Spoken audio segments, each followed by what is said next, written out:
Aujourd'hui, j'ai le plaisir d'accueillir Angela Jabert. Avec Angela, on se connaît depuis plusieurs années. J'ai d'abord été son assistante, puis nos échanges ont évolué et avec le temps, nous sommes devenus amis. On se retrouve lors de ses passages en France pour discuter, refaire le monde et surtout pour parler de notre vision de l'entrepreneuriat. Ce que je trouve beau dans son parcours, c'est la façon dont son travail a évolué, plus affiné, plus posé et surtout plus incarné. Aujourd'hui, Angela parle du corps, de la sécurité intérieure et d'une autre manière de réussir, moins dans la lutte et beaucoup plus dans l'écoute de soi. C'est exactement pour ça que j'ai eu envie de l'interviewer aujourd'hui et la faire venir à mon micro. Je ne vous en dis pas plus et je laisse place à mon échange avec Angela. Belle écoute. Bonjour Angela et merci beaucoup d'avoir accepté de partager ton histoire à mon micro. Pour commencer, est-ce que tu peux te présenter avec tes propres mots? Bonjour Sandy, bonjour à toutes. Donc, je suis Angela Jabert, je vis à Bali depuis 11 ans, je suis entrepreneur, maman et moi j'accompagne, alors j'ai deux pans d'activité, j'accompagne les femmes à se construire, je dirais, l'architecture neurologique qui leur permet de vivre une vie incarnée, en sécurité et de pouvoir vivre leurs ambitions dans la sécurité. C'est vraiment le maître mot de mon travail.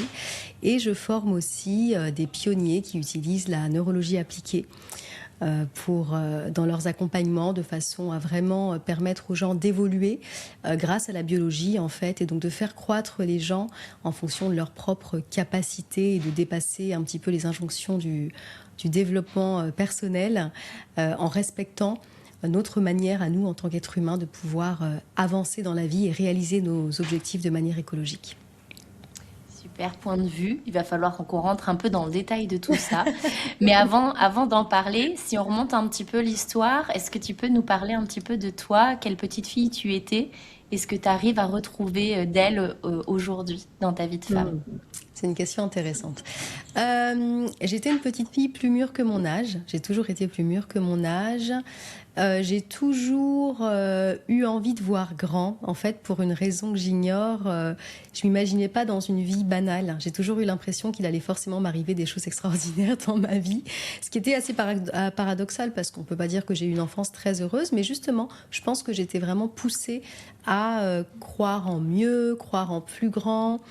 J'ai toujours été animée par une grande foi, et c'est encore quelque chose que j'ai aujourd'hui et qui me permet je dirais, euh, de croire en la vie, de croire en mes capacités à transformer les choses, transformer les situations. Et je retrouve aussi de cette petite fille une forme de curiosité qui m'a toujours amenée à essayer de chercher des solutions, le sens, comment aller plus loin, comment faire mieux. Pas dans le côté, tu vois, perfectionnisme, mais dans le côté, il y a bien un moyen, en fait, d'arriver à faire les choses, à les rendre possibles. Donc, j'ai toujours été quelqu'un qui a avancé, qui a su transformer les choses et qui est plutôt très orienté solution et croissance. Et du coup, ton parcours jusqu'au moment où tu te lances dans l'entrepreneuriat, ça a été quoi? Alors moi, ça a été le juridique, puisque j'ai fait les études de droit. Ensuite, j'ai eu une opportunité de rentrer dans une société au service juridique. Donc, je faisais du droit social et du droit des sociétés. Et puis, ensuite, j'ai fait du droit de la propriété intellectuelle en cabinet d'avocat. Et en fait, ce qui était clair, c'est que pendant tout ce cheminement-là, euh, j'ai vraiment, comment dire, je me sentais pas à ma place, tu vois. Ça a vraiment été quelque chose d'assez présent chez moi. Cette impression de pas être au bon endroit, de pas faire ce qu'il fallait que je fasse, mais en même temps de pas encore savoir très bien ce qu'il fallait que je fasse. Et puis quand j'ai eu 24 ans, je crois, 23-24 ans, ça a commencé à devenir beaucoup plus important. J'avais comme un appel intérieur de faire autre chose. Ce qu'il faut aussi savoir, c'est que moi, j'ai commencé dans la spiritualité. J'ai des capacités de médium depuis toujours. Et donc, j'avais une vie de juriste la journée et je donnais des consultations de médiumnité le soir. Et donc, je vivais cette La espèce double vie. ouais, de dualité. Et puis à un moment, je me suis rendu compte que la vie que je vivais n'avait plus de sens. Et 2013, je vais à Bali en vacances. Enfin, j'atterris à Bali un peu par hasard d'ailleurs, par un concours de circonstances, parce qu'à la base, je devais aller à Sumatra. Donc j'arrive à Bali et puis je me sens bien, je me sens dans mon élément, il fait chaud, j'ai un rythme de vie plus lent, etc. Et je me dis, punaise, mais moi j'ai une vie dans laquelle je cours tout le temps. J'ai l'impression de faire des choses qui comptent pas en réalité. Et je suis jeune, j'ai rien à perdre. Est-ce qu'il faudrait pas que je tente?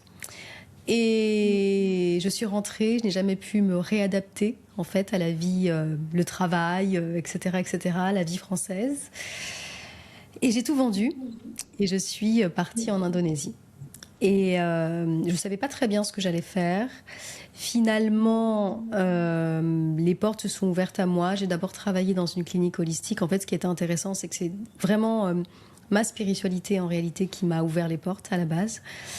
J'ai commencé à donner des consultations et tout s'est enchaîné en réalité très rapidement. Et puis je suis arrivée un peu sur Internet par hasard, là aussi par un concours de circonstances, en ayant rencontré des personnes qui étaient sur Internet, qui m'ont dit il faut qu'on te lance, t'as vraiment un truc à faire. Donc je parle de ça en 2014, quoi. Ça paraît hyper loin.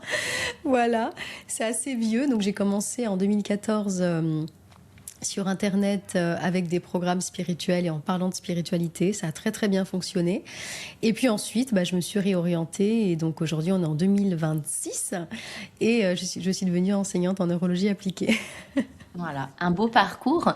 Et est-ce que tu Oui. dirais déjà que ton corps te parlait à ce moment-là? Est-ce que tu sentais qu'il y a des choses qui te disaient, OK, quand t'étais dans le juridique, est-ce que ton corps te disait, mais en fait, arrête? Ou est-ce que c'est vraiment quand tu as été à Bali que ça s'est dévoilé? Je pense que mon corps m'a toujours parlé parce que de toute façon, quand tu es dans l'intuition, ça passe par le corps.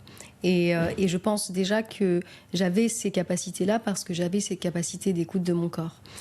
Et je dis souvent que mon départ à Bali, ça a été répondre à l'appel de mon âme, en fait. C'est qu'à un moment, j'ai compris que c'était soit j'écoutais ce qui était là et qui me disait que j'étais pas sur le bon chemin, j'étais pas heureuse dans cette vie. Moi, j'étais une toute jeune femme et j'étais déjà en train de me dire, si c'est ça ma vie, tu vois, métro, boulot, dodo, 5 semaines par an à attendre le vendredi comme le Messie, en fait, j'ai pas envie de vivre ça. J'avais déjà ce truc très tranchant en moi. C'était tiède et je suis pas une personne qui aime le tiède.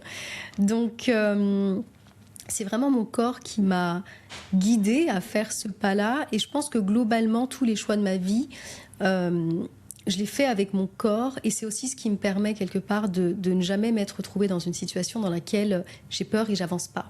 Parce que cette intelligence du corps m'a toujours amenée à trouver cette certitude en moi, ce qui n'empêche pas la peur, mais de savoir que, ok, là je le sens, c'est comme ça, c'est la voie que je dois prendre. Et donc ça a toujours fait partie de ma vie.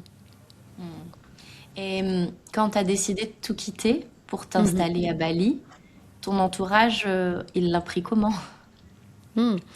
Euh, alors le fait d'avoir une famille très dysfonctionnelle fait que j'ai pas beaucoup de personnes autour. Donc, dans ce genre de moment, c'est assez voilà.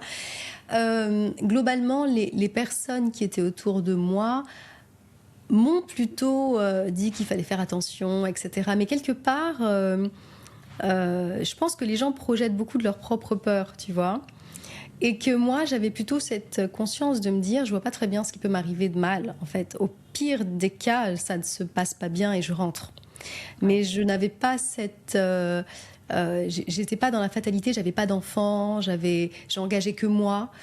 J'ai préparé mon départ, tu vois, j'ai économisé de l'argent, etc. Donc je me mettais pas non plus en danger et je comptais aussi sur mes capacités à générer de l'argent, si ça ne marchait pas en Indonésie, peut-être aller en Australie ou ailleurs. Donc j'avais plutôt, encore une fois, cette vision orientée solution que ce côté je suis bloquée et imagine il arrive ci, imagine il arrive ça, je pense que c'est vraiment mon, entre guillemets, ce que la vie m'a donné de mieux, tu vois, ce côté, euh, cette façon de voir la vie et de me dire que quoi qu'il arrive, je vais pouvoir redistribuer les cartes et trouver une porte de sortie. Donc j'ai pas été influencée par ce qu'on a pu me dire de négatif. Et je dirais même aussi que quelque part, le fait de voir la manière dont certaines personnes de mon entourage vivaient leur vie m'aidait, en tout cas me Aller plus loin. confirmait dans ma décision. Parce que c'est vrai que quand une personne qui n'est jamais sortie quelque part de sa petite vie, quand tu sens qu'une personne n'est pas très épanouie dans son existence et qu'elle vient te remettre en question dans ton choix, en tout cas dans mes yeux à moi, ça décrédibilise en fait la mise en garde, tu vois. Donc je suis plutôt j'étais tellement décidée et justement tellement dans cette conscience que dans tous les cas, je ne peux plus continuer sur ce chemin sur lequel je suis, qu'il fallait que je tente autre chose. Ouais, mais c'est bien parce que tu as su t'écouter malgré l'environnement finalement. Mhm. Et aujourd'hui, tu ne regrettes pas de ce que je Non. sais. Qu'est-ce qui t'a amené petit à petit ensuite à t'intéresser du coup au système nerveux? Alors, moi, ce sont mes enfants, en fait, qui m'ont mise sur cette voie-là. Donc, j'ai 2 enfants. J'ai eu mes enfants donc de façon très rapprochée. À ce moment-là, donc j'avais un business en ligne qui fonctionnait très très bien. Souvent, ce que je dis, c'est voilà, j'envoyais 3 mails par an, je gagnais 3 mails par mois, pardon, je gagnais plus de 15 000 euros par mois, juste parce que j'avais bâti un business autour d'une communauté, autour de produits qui travaillaient pour moi. C'était très facile quelque part. Et par contre, il y a une erreur que j'ai faite quand j'ai eu mes enfants, c'est que j'ai commencé à regarder un peu plus ce qui se faisait sur les réseaux sociaux, ce qui m'avait jamais intéressée avant. J'ai jamais été très intéressée par les réseaux. Et puis, donc t'arrives, t'as les hormones, t'es une jeune maman, t'es fatiguée parce que tu dors pas beaucoup. Et puis t'arrives sur la sphère Instagram où on te vend, moi je suis une coach à 6 chiffres par mois, moi je suis ceci, moi je suis cela. Et là, je me suis dit, mais attends, mais je suis peut-être en retard en fait. Je suis peut-être en retard. Donc là, c'est la première fois de ma vie où je me suis sentie peut-être pas assez dans mon business, alors que c'est une question que je m'étais jamais posée puisque mon business me rendait heureuse et travaillait pour moi. Deuxième chose, je pense que j'ai vécu un peu une crise identitaire, c'est-à-dire que tu deviens mère. C'était hyper important pour moi, mais j'avais pas non plus envie de mourir en tant que femme qui travaille, en tant que femme qui a des projets. Et donc j'ai eu tout ce moment en train de me dire, mais comment je vais réussir à continuer moi à exister, puisqu'aujourd'hui, dans ce que je vis, je dois complètement me sacrifier. Bah, quand tu viens d'avoir un bébé, moi en plus j'en avais 2, j'en ai eu 2 vraiment, j'avais 2 bébés à la maison. Si tu veux, voilà, c'est une phase de vie dans laquelle il faut être très réaliste. Tu peux pas être tout à la fois, tu vois. Et à ce moment-là, ce qui m'était demandé, c'était que je sois maman, et j'aimais ça. Mais je pense que j'ai vécu une phase de pas de désensibilisation, mais de, ouais, de déstabilisation sur voilà comment je vais continuer à être qui je suis, comment je vais continuer à être une bonne mère, mais en étant aussi moi. Et pour résumer, parce que ça a été un long parcours, mais j'ai commencé à tomber dans moi ce que j'appelle le développement personnel toxique, et à me dire faut que je pense autrement, faut que je croie autrement, faut que je fasse autrement pour être ce que l'extérieur me disait que je devais être en fait, que je devais gagner encore plus d'argent et faire encore plus, etc. J'ai fait le mauvais accompagnement, ça m'a fait énormément perdre confiance en moi, et surtout ce qui en est ressorti, c'est que je me suis dit j'ai pas réussi à devenir celle que j'étais censée devenir au travers de cet accompagnement quelque part. Mais il n'y a pas que moi. Parce que quand je regarde autour de moi, sur toutes ces femmes qui, comme moi, commencent à croire à ces messages de change tes croyances, change ta vie, tu es responsable de tout, tu peux tout, etc. En fait, la plupart des femmes finissent en burn-out ou finissent globalement avec un grand manque de confiance en soi. Et donc moi, l'effet que ça a eu sur moi, c'est de me demander, mais qu'est-ce qui fait qu'on change? Qu'est-ce qui fait qu'on devient qui on a vraiment envie de devenir? Qu'est-ce qui fait aussi que c'est pas si évident, en réalité, de devenir la meilleure version de soi, de se débarrasser de ses pensées limitantes, etc., etc. Et à l'époque, je faisais partie d'un mastermind, et je me rappelle avoir demandé à la personne qui gérait le mastermind, parce qu'on parlait à un moment, elle me dit, mais c'est ton système nerveux, et je lui demande, mais comment on régule le système nerveux? Et elle me répond, respire. Bon, là je me suis dit, je pense qu'elle ne sait pas réellement. Et ça m'a poussée à aller chercher de vraies réponses, et j'ai passé beaucoup de temps sur Internet, et j'ai trouvé mes réponses aux États-Unis. Et j'ai commencé à m'intéresser à tout ça, système nerveux, régulation du système nerveux, et puis neurologie appliquée, c'est-à-dire la neurologie derrière les comportements. Et j'ai commencé à me former. En fait, j'ai commencé à me former aux États-Unis, donc en intelligence neurosomatique. Ensuite, je me suis formée dans tout ce qui est plus biomécanique et accompagnement de sportifs de haut niveau avec la régulation du système nerveux. Je me suis formée en trauma financier. En fait, j'ai découvert un monde, j'ai découvert, je dirais, le pourquoi. Et j'ai aussi découvert une voie de guérison parce que quelque part, quand tu comprends qui tu es vraiment et comment tu fonctionnes vraiment, t'arrêtes de culpabiliser sur ce que tu réussis, ce que tu réussis pas, ce que tu as été, etc. Et tu arrives juste au constat que tu fais de ton mieux, tu as fait de ton mieux et tu sais comment t'accompagner d'une manière respectueuse de qui tu es. Hmm. C'est un beau message. Mais du coup, ça a été tout un cheminement pour toi, pas toujours confortable et pas toujours, enfin, un peu déstabilisant. Comment t'as fait pour tenir le rythme avec ta vie de société, les enfants, le couple, tout ça à gérer, ça n'a pas dû être simple. Comment t'as fait pour tenir en fait sur la distance? Justement parce que le système nerveux m'a appris que le plus important, c'est moi. C'est comment je me sens et c'est de respecter ma capacité. Tout ce travail m'a amené à être capable de comprendre de quoi je suis capable à un moment et de quoi je ne suis pas capable. Qu'est-ce qui est juste pour moi et qu'est-ce qui n'est pas juste pour moi. Et ça m'a amené à me donner l'autorisation de faire en fonction de ce qui est présent et des ressources que j'ai. Tu vois, je me rappelle à un moment, j'en ai, je pense, déjà parlé, euh, mon deuxième devait avoir peut-être, enfin, il avait quelques mois, il était encore donc, tout petit. La première n'était pas beaucoup plus vieille. Et on avait fait des gros investissements avec mon mari. Et pour la première fois de ma vie, j'ai dit à mon mari, écoute, je crois que j'ai pas la force de chercher des solutions financières. Là, tu vois, j'essaye déjà de faire face à ce que ça représente d'être une maman de 2 enfants petits, de faire face avec des nuits qui n'en sont pas. En avançant au jour le jour, tu sais, t'as un peu l'impression que t'es dans un tunnel. Et je lui ai dit, les questions d'argent, c'est ton problème, c'est pas le mien.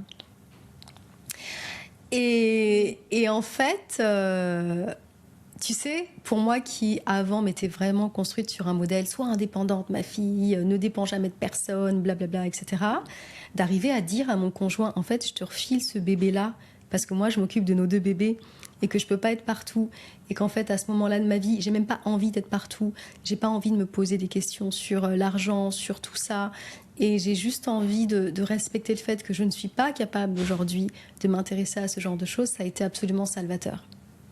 Et tu vois, c'est un exemple, mais il y a eu plein de choses comme ça où j'ai vraiment réussi à prendre ma place. Je pense qu'on ne prend pas suffisamment notre place. Et donc, on fait, on donne l'énergie, on pourvoit. Et en fait, nous, les femmes, on est super douées à ça. On y arrivera toujours, mais à quel prix, quoi. Et donc, si j'ai vraiment tenu et si je tiens encore aujourd'hui avec toutes les responsabilités que j'ai, c'est grâce à ça. C'est ce respect de ma capacité, euh, cette sensibilité qui me permet de me dire, OK, là, je vais pas dans le sens de ce qui est bon pour moi. Il faut que je réévalue un peu le système parce que le choix que j'ai pas envie de faire, c'est entre ma vie de mère, ma vie de femme, ma vie d'entrepreneur, parce que j'aime travailler. Je suis vraiment une personne qui travaille parce que j'en ai envie. Donc, j'ai pas envie de faire ce choix-là. Mais j'ai pas envie non plus de finir en burn-out C'est et sûr, voilà, tu m'étonnes. épuisée, tu vois, au fond. Ça fait rêver personne. J'ai pas envie d'être une girl boss qui ne s'arrête jamais. Enfin, tout ça, j'ai pas envie. Est-ce que c'est aussi quelque part le fait que tu vieillisses et que tu reviens vers ce qui est vraiment important pour toi, tu vois, et que le argent à tout prix, succès à tout prix, non merci. Mais je m'assure toujours de réajuster les pans de ma vie pour que les choses correspondent à ce qui est OK pour moi et que même si je peux être une maman très occupée, une femme très occupée, j'y laisse pas ma santé physique et j'y laisse pas non plus ma santé mentale. Hmm. C'est bien parce qu'en fait, finalement, tu as réussi à faire le tri entre là où je dois ralentir, là où il y a des choses à remettre en question, et en même temps, là, ce que je dois lâcher complètement. Et comme Oui. tu dis, tu as le droit d'avoir envie de choses simples et de profiter de ta vie de maman, ta vie de femme. Ça t'empêche pas d'avoir de l'ambition, t'es pas obligé d'être une girl boss, comme on dit, pour pouvoir en fait être reconnue dans ton activité et de pouvoir être satisfaite de tout ce que tu as fait, de tout ce que tu as mis en place. Et je pense que c'est le message qu'on a besoin d'entendre aujourd'hui parce que tu as Mhm. beaucoup de girl boss, mais à quel prix? Et puis en fait, de remettre un peu les choses à leur juste place en disant mais pourquoi tu le fais en fait? Je Je trouve que pense que c'est quelque chose que tu as bien réussi à faire. l'image de la girl boss, en fait, pour moi, c'est un problème d'estime de soi. C'est-à-dire qu'à partir du moment où tu penses que tu dois devenir une girl boss pour être quelqu'un, c'est que tu as surtout perdu la connexion à toi-même. Parce que, et ça déjà, tu vois, à l'époque, je me disais que j'ai toujours dit que je me méfie de ce qui fait trop de bruit. C'est-à-dire les personnes qui sont toujours en train de dire combien de millions elles gagnent supposément, les personnes qui sont toujours en train de clamer combien elles sont fortes et indépendantes. Parce que moi-même, quand je clamais combien j'étais forte et indépendante, c'est parce qu'en fait, j'étais hyper vulnérable et que c'était une protection. Et que, et que quelque part, je crois que quand tu as trouvé ta sécurité, ton socle, tu n'as pas besoin de toujours vouloir être en représentation et prouver quelque chose aux autres. Et moi, aujourd'hui, tu vois, mon week-end idéal, c'est d'être avec mes gosses, de leur faire un gâteau. Je suis hyper... Enfin, je vais les déposer à l'école, je vais les chercher à l'école, je fais des choses avec eux. Pour moi, c'est ça qui compte parce qu'à la fin de ma vie, c'est ça qui va rester. C'est pas les millions que j'aurais générés ou combien de followers j'aurais eu sur Internet. Donc, je me suis vraiment reconnectée à ça. Et tout ce que je crée aujourd'hui, c'est pour servir ma famille, en fait. Parce que le plus important, ça reste ma famille. Et qu'autant j'aime travailler, ce n'est pas aussi fort en moi que l'envie de ressentir la vie, de ressentir l'amour que j'ai pour mes proches, de ressentir les moments simples. Et c'est d'autant plus important dans cette société où tu es quand même tout le temps provoqué, activé par la performance, être quelqu'un, combien de personnes te suivent, blablabla, etc., etc. Si en plus tu perds le désalignement à qui tu es, mais c'est ce qui m'est arrivé à ce moment-là de ma vie, avant que je me forme à la neurologie appliquée, en fait, tu te perds toi, tu vois, et tu commences à vivre une vie qui n'est pas la tienne, à te fixer des objectifs qui ne sont pas les tiens. Et tu finis, moi, comme je le vois dans mes programmes, des femmes qui te disent j'ai même plus envie de poster sur les réseaux, j'ai même plus envie de travailler, je m'auto-sabote, je procrastine. Mais évidemment que tu n'as pas envie de t'investir pour un business qui n'est pas le reflet de qui tu es vraiment. De ta vie, vraiment... en fait. Ouais, c'est ça. Tu vois. Donc aujourd'hui, moi, l'important, c'est ma santé mentale, mon bien-être émotionnel. C'est d'avoir aussi de l'espace pour les personnes qui comptent pour moi et de construire des choses qui vont soutenir ça, qui vont permettre d'en profiter, parce que quelle que soit la somme d'argent que tu crées, si derrière en fait tu es tellement absorbé à créer toujours plus d'argent que tu sais pas la ressentir et l'aimer, ça sert à rien, en tout cas dans ma vision. Donc je crois que c'est ça qui fait sens pour moi, et le vrai but de ma vie, c'est soutenir ça et me créer des moments agréables en réalité. Ouais, c'est bien, ça montre que tu peux être ambitieuse, mais sans être en tension permanente, sans être en mode survie, mais en étant alignée. Et justement, comment tu sais, toi, dans ton corps, comment tu arrives à dire que cette décision-là ou ce projet-là, c'est la bonne décision et que tu es alignée avec ça? Comment tu pourrais nous le décrire? Déjà, moi, j'ai appris à ne plus prendre de décision tout de suite. Avant, j'étais très dans l'immédiateté. Et aujourd'hui, j'aime bien dire que je vis avec une décision, ou je vis avec l'idée d'un projet, tu vois, avant vraiment de dire oui ou de dire non, de prendre le temps de le ressentir, de voir si ça s'inscrit dans quelque chose de juste pour moi, de bien étudier aussi les conséquences, c'est-à-dire est-ce que ça va me demander en termes de temps, d'investissement tel qu'il soit, c'est OK pour moi, ou est-ce que là je sens que je vais déjà dépasser ma propre capacité et mes limites. Et quelque part, quand j'ai le plaisir et que j'ai, on va dire, la réflexion cognitive de me dire ça rentre dans ma vie et ça va pas être quelque chose qui va me coûter, c'est OK. Tu vois, mais j'ai toujours aujourd'hui cette double mise en perspective, c'est-à-dire que quelque chose peut être très excitant pour toi et au final, en cours de route, tu peux te dire waouh, ça me coûte beaucoup en fait. C'est l'investissement, il est tellement élevé que tu perds le plaisir et tu te demandes mais à quoi bon.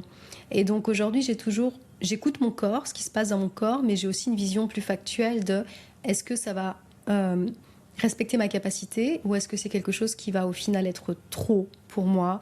Et tu vois, j'ai encore il n'y a pas longtemps refusé une opportunité parce que ça m'aurait demandé un déplacement à un moment qui n'était pas le bon pour moi, et je me suis dit mais ok, ça va être sympa, etc. Mais de l'autre côté, fatigue, voyage, je vais du coup devoir voir comment les enfants vont être gérés quand je suis pas là, donc ça va être du stress, etc., etc. Est-ce que ça vaut le coup? Non. Ouais, il fallait toujours prendre le temps de faire la balance de, ok, ce choix, oui, à quel prix, quelles sont les conséquences, et est-ce que c'est quelque chose que je choisis de prendre ou de décider C'est en ça. conscience ou pas, mais en fait prendre le temps du recul et de la balance, c'est une belle image.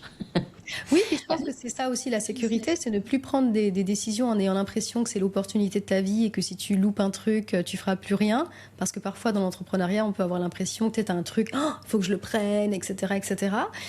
alors que tu sens bien que c'est pas forcément la meilleure chose, mais tu as l'impression qu'il faut absolument y aller sous la peur de perdre quelque chose et d'arriver au final en sécurité à prendre du recul et à te poser des vraies questions, tu vois, et qui sont plus et si je perdais, mais plutôt et si je me perdais en cours de route.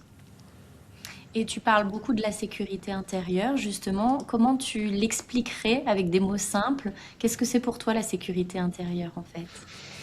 Hmm. Pour moi, la sécurité intérieure, c'est un état à partir duquel tu peux vraiment, à partir duquel tu construis ta vie, tu prends tes décisions, etc. euh, qui est comme un point de stabilité. C'est-à-dire qu'à partir de cet état, tu vas forcément prendre les meilleures décisions pour toi parce qu'elles ne sont plus tenues par la survie, la peur, la peur du manque, le trop mal, etc. Mais au contraire, euh, un point de stabilité en toi qui fait que tu peux faire les choses en confiance parce que tu sais qu'en allant faire ces choses-là, tu vas forcément participer à ton mieux-être et non pas arriver à un stade où tu finis en burn-out ou en désalignement parce que la décision n'aura pas été prise à partir du bon espace. Et justement, pour toutes ces femmes qui aujourd'hui peut-être sont fatiguées, qui nous écoutent ou qui ont perdu la motivation, qui ne sentent pas l'alignement, mais qui ont encore envie d'aller vers un mieux-être, ce serait quoi les conseils que tu leur donnerais ou le message que tu voudrais leur faire passer? Déjà d'arrêter de vous agiter. C'est-à-dire que moi, je pense que je commence par là avec toutes les personnes que j'accompagne qui sont toujours... on met beaucoup d'énergie dans tout, et on sent que la machine commence à s'enrayer et on met encore plus d'énergie, on a l'impression qu'il faut encore forcer un peu plus et qu'en réalité, c'est souvent signe qu'il faut arrêter de s'agiter et juste, tu vois, faire une pause et ensuite travailler avec son corps pour retrouver... de la sécurité, vider tout le stress qui est là et qui en général finit par devenir omniprésent dans nos vies et nous empêcher de les mener avec clarté et avec ancrage. Et déjà quand on diminue le stress, on arrête de s'agiter, on reprend de la bande passante pour pouvoir décider à nouveau, poser de nouvelles actions, mais encore une fois qui ne sont plus dans cette agitation permanente, mais dans un état de stabilité. Et pour toi, quand tu dis faire une pause ou arrêter d'être dans l'agitation, c'est quoi? C'est prendre une après-midi d'aller marcher dans la nature, c'est se mettre sur son canapé, enfin, c'est quoi concrètement pour toi, se mettre en pause? À déjà arrêter de faire, en fait. C'est-à-dire arrêter de poser toujours plus d'actions désordonnées parce qu'on a l'impression qu'il faille absolument en faire. C'est-à-dire, est-ce que tu as vraiment besoin j'en sais rien, de poster sur les réseaux? Est-ce que tu as vraiment besoin de cumuler d'autres rendez-vous, etc. Souvent, on a l'impression que si tu ne fais pas, tu vas perdre quelque chose. On en revient à ça en réalité. Si je ne fais pas, je vais perdre quelque chose. En réalité, si tu te permets de ne pas faire pendant un certain temps, tu vas gagner suffisamment en clarté pour savoir comment mieux faire. Pourquoi? Parce que tu vas retrouver le lien à ton corps, le lien à tes envies, le lien à tes désirs, le lien à ce qui compte vraiment pour toi. Et à partir de cet espace, tu vas pouvoir décider, est-ce que j'ai vraiment besoin de me mettre autant de rendez-vous? Est-ce que j'ai vraiment besoin de communiquer autant? Est-ce que j'ai vraiment besoin d'être aussi présente pour ma communauté? Ou est-ce que ce sont des histoires que je me raconte parce que j'ai peur qu'on ne me voit plus, j'ai peur de ne plus exister, j'ai peur de ne pas gagner assez d'argent? Tu vois? Et donc ralentir, arrêter de s'agiter, c'est ça, c'est un moment retrouver cette connexion à ton corps, à tes besoins, à ce qui est vraiment présent, pour ensuite retrouver pardon, la capacité de l'action. Oui, et puis aussi essayer d'arrêter toutes les chimères des réseaux sociaux, comme tu le disais, qui nous demandent de faire, de tester, de toujours aller vers du plus, quoi, d'accepter que on peut encore une fois très bien gagner sa vie ou gagner ce dont on a besoin pour que ce soit au service de notre vie. Et on en parlait un petit peu en off juste avant, en se disant on peut vouloir plus, on peut vouloir une équipe plus importante, etc. Mais à quel prix? Est-ce que le choix que l'on va décider, c'est OK, c'est aligné avec ça, ou est-ce que finalement aujourd'hui, on a le modèle économique qui nous correspond et qui nous permet de vivre notre vie idéale en fait, et de savoir se poser la question que c'est pas manquer d'ambition. Et toi, t'en penses quoi ça justement? Est-ce que pour toi, l'ambition, c'est quoi? Alors déjà, j'ai envie de dire qu'on a le droit de ne pas avoir d'ambition, c'est tout à fait OK. Oui aussi. Tu vois. Oui aussi. C'est vrai, c'est pas mal. C'est-à-dire que vous avez le droit de vous dire que vous vivez déjà votre vie idéale et que vous n'aimeriez rien y changer, tu vois. Parce que c'est pareil, c'est quoi l'ambition? C'est quoi? Est-ce qu'on a tous besoin de toujours être dans une recherche d'autre chose? Est-ce qu'on n'a pas aussi le droit d'être à un moment de sa vie dans laquelle tu te sens juste hyper stable dans ce que tu vis, hyper heureuse dans ce que tu as et que tu n'as pas besoin de chercher plus? Donc déjà, moi, je pense que ça, c'est un leurre. Et, et que parfois, simplement s'autoriser déjà à vivre ça. Et tu vois, ça, Sandy, ça me fait penser que c'est aussi quelque chose qui est récurrent chez les femmes, c'est-à-dire la capacité à ressentir ce que tu crées. On en revient encore. Tu vois, c'est-à-dire que tu vas travailler pour un projet, pour mettre des choses en place, et tu n'as même pas le temps de t'asseoir à ce niveau-là, c'est-à-dire t'asseoir à ce niveau, je ne sais pas, d'abondance financière, t'asseoir à ce niveau de succès, t'asseoir à ce niveau d'amour que va te donner l'autre, que tu es déjà dans une recherche de quelque chose. Et tout ça t'amène encore plus à te déconnecter de toi, de tes besoins, et juste du plaisir. Moi, je connais quand même majoritairement des entrepreneurs épuisés, fatigués, stressés, que des entrepreneurs qui sont heureuses, apaisées, parce que entre les deux modèles, c'est quoi? C'est justement cette capacité à être là, ne pas forcément attendre toujours plus de toi et arriver aussi à te dire là, pour l'instant, je suis ok, je me sens bien. Donc, l'ambition, c'est pas quelque chose de mauvais en soi, mais quand il n'y a que ambition et qu'il n'y a plus présence, moi, la question que j'ai envie de poser, c'est à quel prix, en fait? Tu vois, qu'est-ce que tu cherches vraiment? Quelle est vraiment ta quête? Qu'est-ce qui est vraiment important pour toi dans la vie? Et ce que je dis souvent aux gens de mes programmes, c'est qui possède votre cerveau, en fait? C'est-à-dire que le nouveau goal que tu vas te mettre, est-ce que c'est parce que ta coach Instagram t'a dit que tu devais devenir une coach à 100 cas par mois que tu vas t'épuiser à essayer de le devenir? Ou c'est parce que toi, tu penses vraiment en ton âme et conscience que tu as besoin de faire 100 cas par mois pour être heureuse, tu vois. Et j'en souris parce que parfois, je me rends compte qu'on se lance tellement dans des choses absurdes qui veulent rien dire et qui quelque part, ne nourrissent pas l'âme non plus, quoi. C'est-à-dire que ça n'amène pas plus de bonheur, ça amène plus de stress. Et quel est le sens de tout ça? Ouais, c'est ça. Tu vois? Revenir au pourquoi on le fait, en fait, comme tu disais. Mais le pourquoi, pas Euh, le pourquoi entrepreneurial, parce que c'est pareil, on te parle toujours du pourquoi, mais il y a aussi le comment. C'est que tu peux avoir une vision de succès, mais comment tu as envie d'arriver à ça? Dans quel état tu as envie d'arriver à ça? Combien d'heures tu as envie de travailler pour faire ça? Et je pense que le comment, il est presque plus important que le pourquoi, parce que pourquoi, à la limite, tu pourrais juste dire j'ai envie d'avoir une belle carrière. Mais comment j'ai envie d'arriver à ce stade-là? À mon sens, la vraie question, elle est peut-être là. Oui, c'est pas mal. Tu as raison. Je suis d'accord. Aujourd'hui, du coup, est-ce que tu aurais une ressource que tu aimerais nous partager, que ce soit un livre, un mantra, un podcast que tu as envie? Moi, j'ai envie de dire aux femmes de choisir leur combat. C'est-à-dire, quand je parle de combat, c'est à quoi je vais mettre mon énergie, mes ressources émotionnelles, cognitives, énergétiques, enfin tout. Est-ce que ça vaut vraiment la peine? Est-ce que c'est vraiment important? Est-ce que c'est vraiment quelque chose qui compte pour moi? Ou est-ce qu'encore une fois, c'est aller me lancer dans quelque chose qui va être trop? C'est aller me lancer dans une lutte qui ne va rien m'apporter? Et en tout cas, moi, c'est... Aujourd'hui, tout est fonction de ça, tu vois. Je parle beaucoup de capacité parce que la capacité, c'est vraiment le centre de ma vie. Est-ce que j'ai la capacité de... Et donc, tout est soumis à ce filtre-là. Est-ce que ce combat-là, par exemple, ce nouveau combat marketing vaut vraiment la peine? Est-ce que ce combat, même dans tes rapports humains, tu vois, est-ce que j'ai vraiment envie de m'expliquer sur ça? Est-ce que j'ai vraiment envie de perdre mon temps dans cette collaboration? Est-ce que... Et ça m'oblige à rester très concentrée sur ce qui compte vraiment pour moi, sur ce qui vaut vraiment mon énergie, mon temps, mon attention. Et effectivement, parfois être plus radical, mais c'est toujours, je dirais, au profit de mon bien-être, de ma santé Toi. mentale. De se Et... remettre au centre. Ouais, De se c'est remettre vraiment au ça. centre de sa vie, en fait, tout Ouais, simplement. ouais, tout à fait.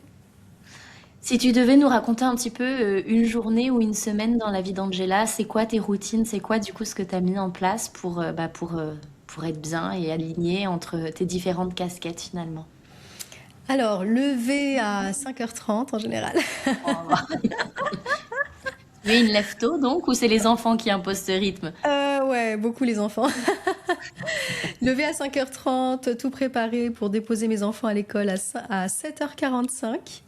Voilà. Ensuite, je prends le temps de manger. Je fais du sport 3 fois par semaine.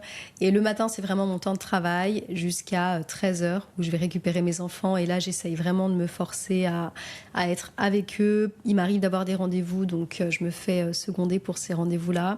Je suis parfois aussi un peu je sais plus quelle est l'expression, mais un oiseau de nuit. Parfois, je travaille aussi le soir. En tout cas, en fait, moi, j'ai j'ai un planning qui est assez irrégulier dans le sens où je me laisse aussi beaucoup la capacité évidemment, sauf quand j'ai des engagements, mais de bouger les choses, quoi. C'est-à-dire que je peux me dire aujourd'hui, j'ai envie de travailler sur un sujet de neuro qui m'intéresse, ou aujourd'hui, j'ai envie de travailler sur du marketing, ou aujourd'hui, j'ai envie de revoir mon offre. J'aime bien avoir cette flexibilité. Et la flexibilité, c'est aussi quelque chose que j'ai réussi à acquérir en devenant maman, parce que tu comprends aussi que quand tu veux être maman et entreprendre, bah parfois, en tout cas, enfin moi, il suffit que mon enfant soit malade, clairement, mon enfant passera toujours avant, donc ça t'amène comment dire, à Revoir comment réorganiser. gérer. Voilà. Et donc, je me permets aussi beaucoup cette flexibilité aujourd'hui, tu vois, de m'adapter selon l'énergie qui est présente et selon ma propre capacité. En tout cas, voilà, le matin, c'est le moment où j'essaye d'être productive, et l'après-midi, de ralentir et d'avoir du temps, là encore, pour mes enfants et pour ce qui est important pour moi. Ouais, super. Pour celles qui ont envie de découvrir ton univers, où est-ce qu'elles peuvent te retrouver? Sur mon site internet, Je mettrai les liens, bien principalement. sûr, en commentaire, mais du Ouais. coup, priorité à ton site internet? Oui, j'ai des réseaux sociaux comme tout le monde, mais c'est vrai que j'ai une vision un peu plus, là aussi peut-être un peu plus ancienne du business, tu vois, construite autour de créer une communauté, créer du lien, s'écrire, se découvrir autrement que par des stories ou quoi, et comprendre l'histoire de l'autre. Donc mon site internet, ma chaîne YouTube, je publie du contenu pour expliquer aussi aux gens cette, je dirais, vision des choses plus neurologiques. Qu'est-ce qui se passe dans notre cerveau et qu'est-ce qui fait qu'on est comme on est. Donc voilà. Bon, ben, très bien. On arrive à la fin de notre échange. Est-ce que tu veux rajouter quelque chose ou est-ce qu'il y a un sujet qu'on n'aurait pas abordé que tu avais envie de partager? Non, simplement que la sécurité intérieure, c'est la base de tout. Je te disais tout à l'heure en off que souvent on va penser à ce qu'il faut faire, tu vois, pour obtenir ce qu'on veut en termes de stratégie, d'argent, de tout ça. Et en réalité, on va essayer ensuite de fixer comment je dois être pour arriver à me sentir en joie dans tout ça. La sécurité intérieure, c'est la base du travail, parce que quand je sais qui je suis, que je suis connectée à moi, que je sais gérer les stress de la vie correctement, j'ai la capacité de soutenir mes projets, qui j'ai envie d'être, mes ambitions, sans me perdre au passage. Merci pour ce beau message de fin. Merci à toi de nous avoir partagé tout ton cheminement, ta justesse, ta vulnérabilité aussi. Ce que j'apprécie chez toi depuis des années, c'est ta douceur, de pouvoir montrer qu'on peut entreprendre en étant dans la douceur, dans l'échange et dans l'écoute de soi. C'est hyper important. Donc merci à toi d'avoir partagé ton univers et ta façon de s'écouter, de voir les choses. Je vous mets bien sûr tous les liens en description. Merci encore, Angela, à toi de ce Merci moment. Sandy. À très bientôt. Au revoir.